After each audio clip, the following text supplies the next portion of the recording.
Moultrie lied during the UFO congressional hearing, and Sean Kirkpatrick, the new leader of AARO, lied during the UAP report.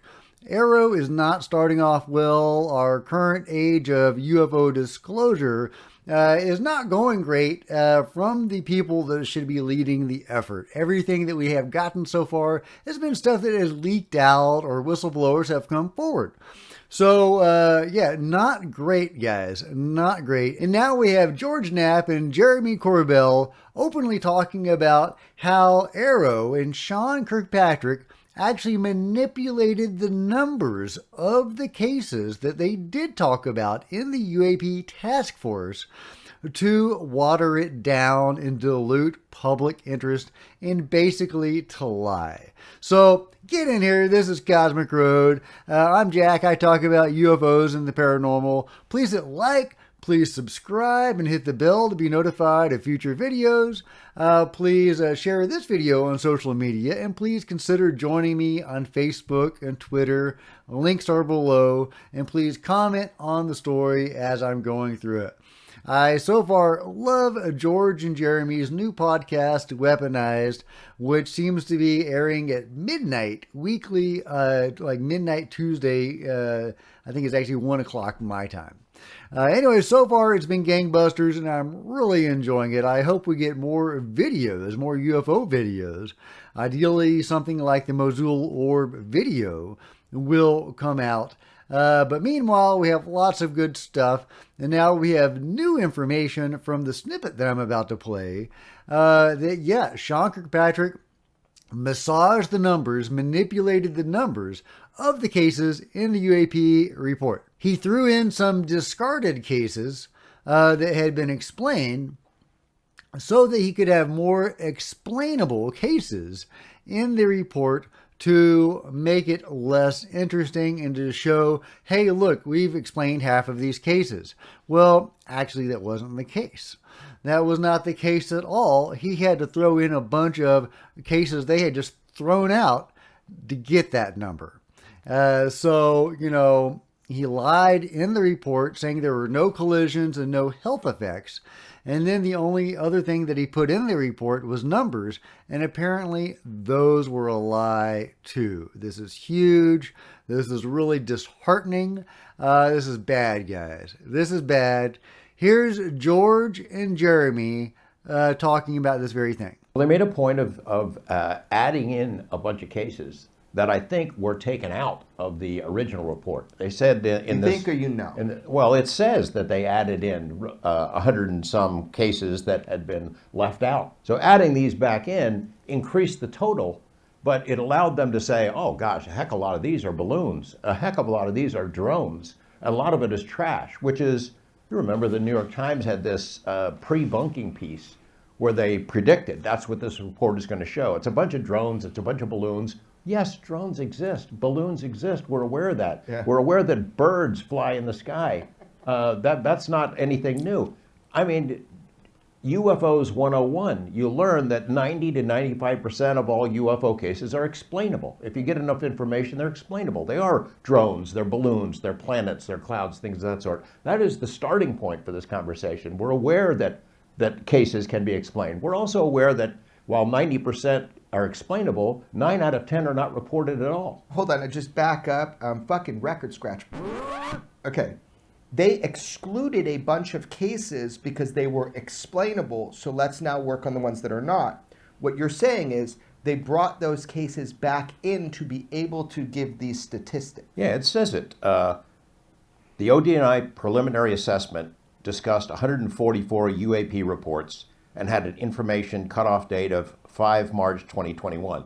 Since then, AARO has received 247 new UAP reports, but an additional 119 UAP reports on events that occurred before March 5th, 2021, but were not included in that assessment, have been discovered or reported. So they took them that had been discarded and put them back in. And allows them to sort of dilute the overall impact of this by saying, oh gosh, these are explainable. And we know who discarded them. We know the people that discarded them so that they could focus on the true UAP mystery. And this was a sleight of hand. Is that what you're saying? Well, it's a It's a little deceptive, I think, Yeah. by adding those back in that they already know are explainable. The reason they were kicked out is because they're explainable. Is it fair to say that there's a minimization process that's occurring to the public? They're trying to minimize some of the gravity of this to the public. Is that fair to say? Yeah, well, they brought back in cases that are explainable. They dumbed down the language, made it as clunky as possible and as least interesting as possible, trying to make it less dramatic,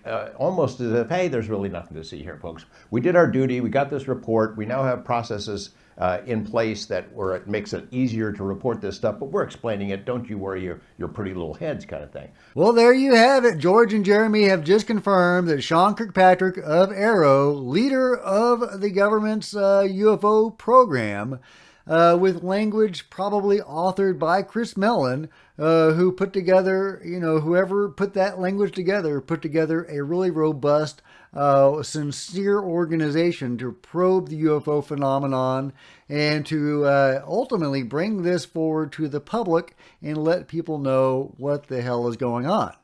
But the people in charge of the program are the same yahoos that have been in charge since the beginning, in charge of the narrative, should I say.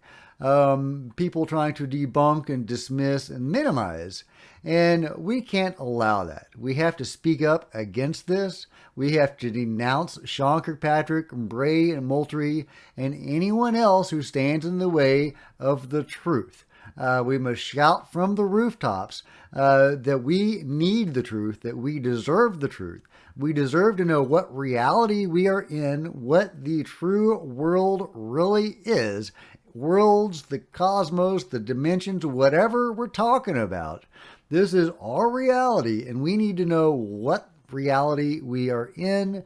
What is the nature of the UFO phenomenon? It appears to be a small subset of a much bigger phenomenon that I call the greater phenomenon. And we are living in a great mystery, but we are living in it. And we need to know what we are living in. And these people, some of them do know. They know something. There are people in the government that are almost certainly, I've talked about this many times, that are interacting with the phenomenon, that are dealing with the beings. We have had ARVs, human-flown UFOs, since the 1960s. I've talked about that numerous times, and I've shown corroborative evidence for that from multiple different sources over decades. So that's pretty well confirmed. And apparently it was the beings that helped us along with this technology that has also been confirmed numerous times. So, there are deep level people that are doing stuff, that know stuff, and they are keeping this from us. Are Bray and Moultrie and Sean Kirkpatrick in on that? I don't know. I kind of doubt it. I think they are simply continuing the same sort of debunking the government has always engaged in. They don't want to talk about this for whatever reason. Maybe they are influenced by the control group. Maybe they just don't want to answer uncomfortable questions and they just don't want to go there.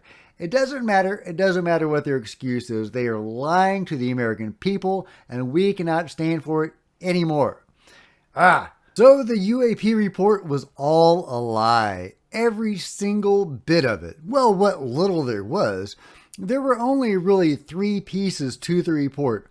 One, denying that UFO collisions have ever occurred, and we know from the excellent research of Preston Dennett that that is not true. Go seek out his video where he compiles a list of cases of collisions with UFOs from various human vehicles, from planes, trains, to automobiles. Second, the report alleges that there are no health effects from interactions with UFOs or UAP, and we know that that is fundamentally untrue.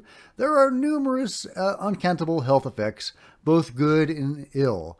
People have been healed by the beings, and people have gotten sick from contact with the beings, as well as unexplained pregnancies involving or related to the hybridization program, etc. So, that's point number 2 that was completely a lie.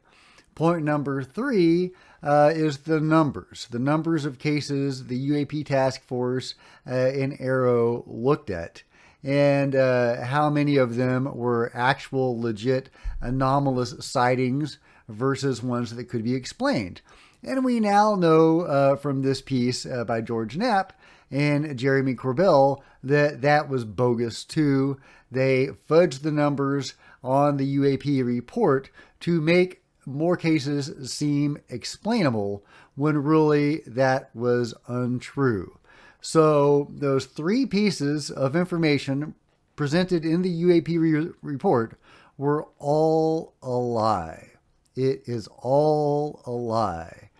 AARO, the people running AARO, are lying to us very baldly and boldly, with no thought of the future or the repercussions to come, because information will come out.